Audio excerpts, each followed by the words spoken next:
eu sou Camila Marino, sou advogada, especialista em direito imobiliário e associada da AMAD. Trouxe para vocês hoje o tema despejo por falta de pagamento. É uma ação prevista na Lei 8.245 de 1991, né, a Lei de Locações de Imóveis Urbanos, e é o meio pelo qual o locador vai poder fazer a retomada do seu imóvel que estava dado em locação em caso de inadimplência do locatário. Essa inadimplência pode ser a ausência do pagamento do aluguel ou então de acessórios, de condomínio, por exemplo. Vamos supor que o locatário ele está com aluguel um dia, mas ele deixou de pagar o IPTU, tá? Assim, a ação de despejo ela já vai ser possível de ser ajuizada. Lembrando que o IPTU, a obrigação de pagar o IPTU por parte do locatário, ela deve estar prevista no contrato de locação, tá? Porque a lei estabelece que a obrigação do IPTU é do locador. Então, essa obrigação do locatário deve estar prevista e expressa no contrato de locação. A ação ela já vai poder ser ajuizada no primeiro dia após o vencimento, né, da obrigação ali. Então, o contrato de locação prevê a data de hoje, vamos supor, para o pagamento do aluguel, amanhã, né, em caso de inadimplência, já vai poder ser ajuizada a ação de despejo. Lembrando que não é necessário notificar o réu, tá? Isso porque a obrigação de pagar aluguel ela é uma obrigação ex ré, considerada ex ré. Isso significa que o devedor, ele incorre em mora de forma automática, no dia do vencimento, no dia posterior ao vencimento, sendo desnecessária a notificação, tá? E a ação, ela vai poder ser ajuizada na justiça comum, seja estadual, seja federal, tá? Lembrando que, por exemplo, se o locatário for uma autarquia federal, a competência será da Justiça Federal. Então, a gente precisa de analisar quem é a pessoa do locatário que está ocupando o imóvel. No juizado especial, a ação de despejo, por falta de pagamento, ela não vai poder ser ajuizada, tá? A Lei 9.099, Lei dos Juizados Especiais, ela proíbe, ela veda de forma expressa o ajuizamento.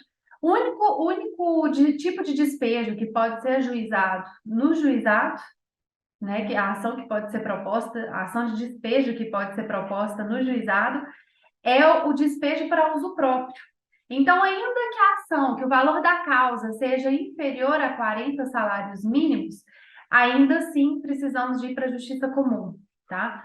Isso não impede que seja ajuizada a ação de cobrança ou execução do contrato de locação no juizado especial, tá? Lembrando aí que a petição inicial da ação de despejo, ela vai seguir o Código de Processo Civil, né? No seu artigo 319, há ali os requisitos da petição inicial, sendo necessária a juntada do contrato de locação e também da planilha de cálculos, tá? E o Superior Tribunal de Justiça, ele já entendeu que não vai ser necessária a comprovação da posse, da propriedade, desculpa. Então, por exemplo, o registro, a juntada do registro, desnecessária, tá? A lei de locações, né, a Lei 8.245, ela estabelece também que o despejo ele vai poder ser acumulado com cobrança. Então, você pode ajuizar o pedido, né, da desocupação, da rescisão do contrato, juntamente com a cobrança dos aluguéis. Ou então, somente o despejo. Na primeira situação, quando você cumula com a cobrança, vai haver a citação do locatário para desocupar o imóvel e a dos fiadores para pagar. Então, vai haver mais citações, né, mais réus e mais morosidade. Então, a ação de despejo, unicamente de despejo, ela é mais viável, porque torna o processo mais célere, mais objetivo, e não impede que você ajuize a ação de cobrança ou então a execução do contrato posteriormente, inclusive até no juizado especial, né? Outra questão importante da ação de despejo é a liminar. Para a gente pensar na liminar, nós temos que analisar o contrato de locação. Se o contrato de locação ele prevê garantias ou não. Se ele prever garantias, a priori, não vai ser possível o deferimento da liminar. Apesar de que a gente vê uma tendência de flexibilização dessa regra, tá? Tem algumas decisões do Tribunal de Justiça e até do STJ que vem concedendo a liminar, não com base na Lei 8.245 de 91, mas sim com base na sistemática das tutelas de urgência do Código de Processo Civil, tá bom? Mas se o contrato não constar garantia, não prevê garantia, a liminar ela vai poder ser redeferida desde que tenha a caução, né, o depósito em juízo de 3 aluguéis. Então, se preenchidos os requisitos, a liminar vai ser deferida independentemente da oitiva do locatário. Então, o locatário sequer é ouvido. E ele é citado para devolver o imóvel, né, para se retirar do imóvel no prazo de 15 dias úteis, tá certo? Só que nesse prazo, o locatário também tem o direito à purgação da mora. O que é isso?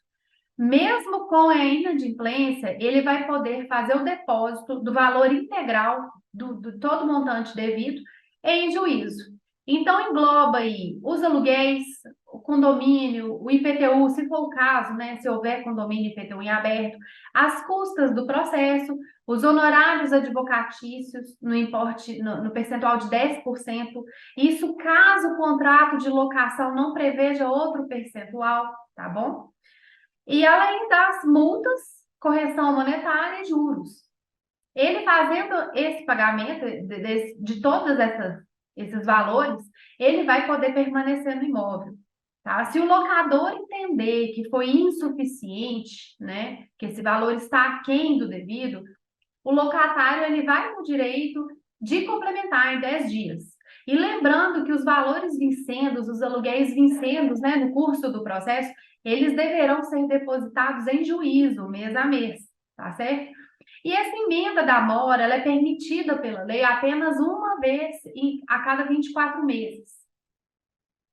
Se o réu desocupar no prazo de 15 dias, ok. E se ele não desocupa? Aí haverá um mandado de despejo forçado. Então, vai ser possível o cumprimento com emprego de força e até previsão de arrombamento, né? Acompanhamento de polícia, se for o caso, tá? E aqueles móveis e utensílios que forem deixados no imóvel? Se o locatário saiu do imóvel, deixou o imóvel, mas deixou alguns móveis para trás, alguns pertences, o locador ele vai poder deixar a guarda de depósito público, tá? Mas ele poderá também ficar como depositário desses bens. Nesse caso, é possível também que o locador ele faça a retenção desses bens para abater da dívida, né? Tem a dívida aí de aluguel, de condomínio, de IPTU, ele vai poder pegar esses bens para abater. Esse instituto é o instituto que a gente chama de penhor legal. Ele está previsto no artigo 1467, inciso 2º do Código Civil, tá? E esse penhor legal, né, essa retenção desses bens, ela vai ter que ser levada à homologação do juiz em ato contínuo para que seja válida, tá? Quando a gente está falando aí de despejo por falta de pagamento, a gente tem que ter em mente que o nosso objetivo, a gente está primando aí pela maior celeridade possível.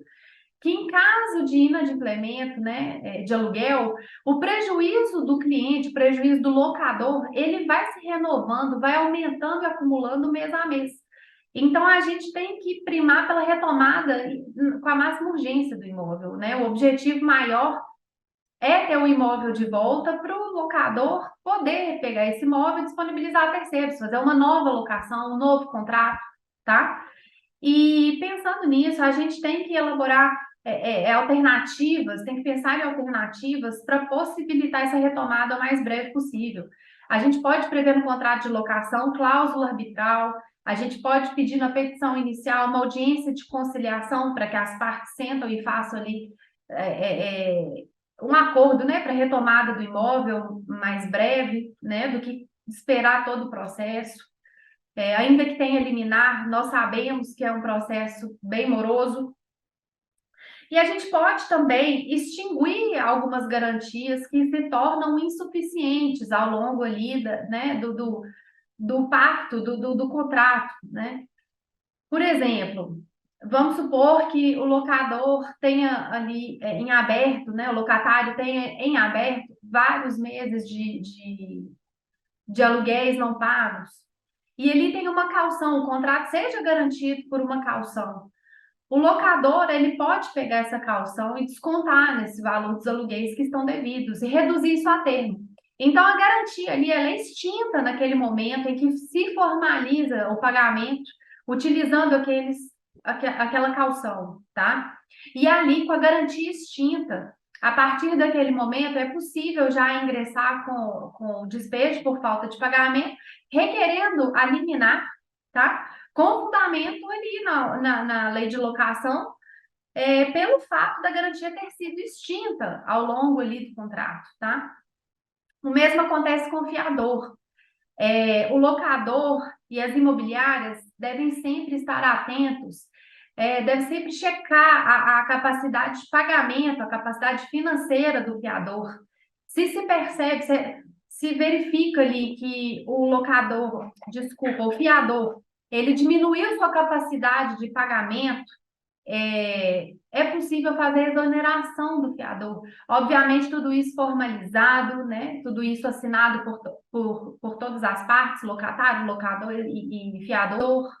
Se verificar que o fiador ele não está mais capaz, né, de suportar aquele pagamento, ele não tem aquela capacidade financeira mais. Por isso é muito importante a checagem, né, por parte do locador e das imobiliárias, da idoneidade, da capacidade de pagamento do fiador. Se verifica que aquilo ali não está mais possível, as partes podem formalizar a exoneração do fiador, tá? E aquilo formalizado, aquilo assinado pelas partes, vai servir de fundamento, de subsídio para eliminar no bojo da ação de despejo por falta de pagamento, porque aquela garantia que antes estava prevista no contrato de locação foi extinta. Então, vão estar ali preenchidos os pressupostos, né, os requisitos legais para o deferimento da liminar, né? Obviamente que sempre utilizando o aditivo, sempre formalizando aquela nova situação, tá? E é possível também, vamos supor que está havendo inadimplemento durante meses, né? O locatário e tem alguma garantia ali que realmente se mostre insuficiente. O que o locador também pode fazer? O locador pode sentar com o locatário, fazer um acordo em que o locatário se obrigue a sair, a deixar o imóvel no prazo de 6 meses, tá? Aquele acordo ele também vai subsidiar, ele também vai servir de fundamento para o deferimento da liminar, porque a lei prevê, no artigo 59, a lei prevê, a lei 8.245, né, de 91, ela vai prever a possibilidade da liminar no caso de acordo celebrado pelas partes, em que o locatário se compromete em deixar o imóvel no prazo de 6 meses e não o faz. Então, exauriu esse prazo de 6 meses, a liminar também vai ser possível, né? Então, aí são formas que a gente tem de conseguir eliminar, de conseguir uma maior celeridade nesse processo, tá? Para ter a retomada do imóvel. Bom, agradeço a sua audiência e já faço um convite para assistir as demais aulas que serão disponibilizadas para os profissionais, né? Pelos profissionais aí da área de locação. E peço para que você acompanhe a AMAD. Se você não conhece a AMAD ainda, acompanhe aí as redes sociais. E muito obrigada.